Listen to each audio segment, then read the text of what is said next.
logo sing puak tol malowin gim na tol na tuaka ke ading na tuak na tele nong ida ka ngai sa chiangin hong thuk zo king nong it na luen loe ka tin khat ban dun ni chang dong ka kam pau ka kam ta na to kong ka sia sa te za la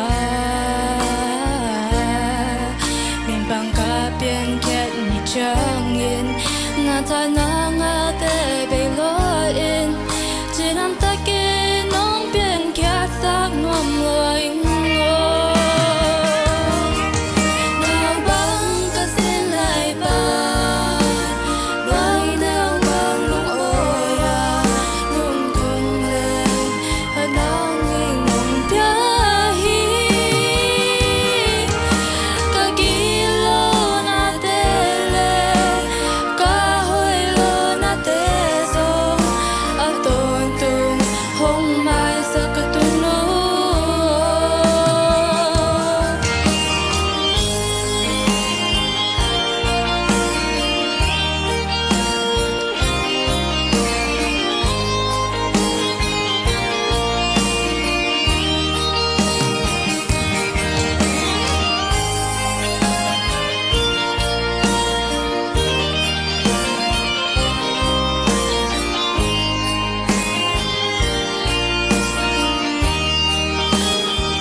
logo sing puak tol ngalowin kim na tol na tuak a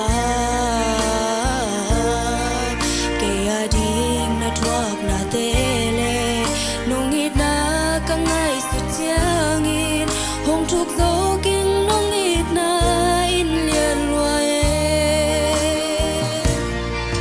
ka ten khat ban dun chang dong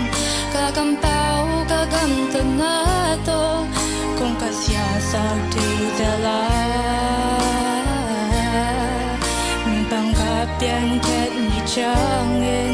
na ta na nga te be lo in chỉ nằm ta kia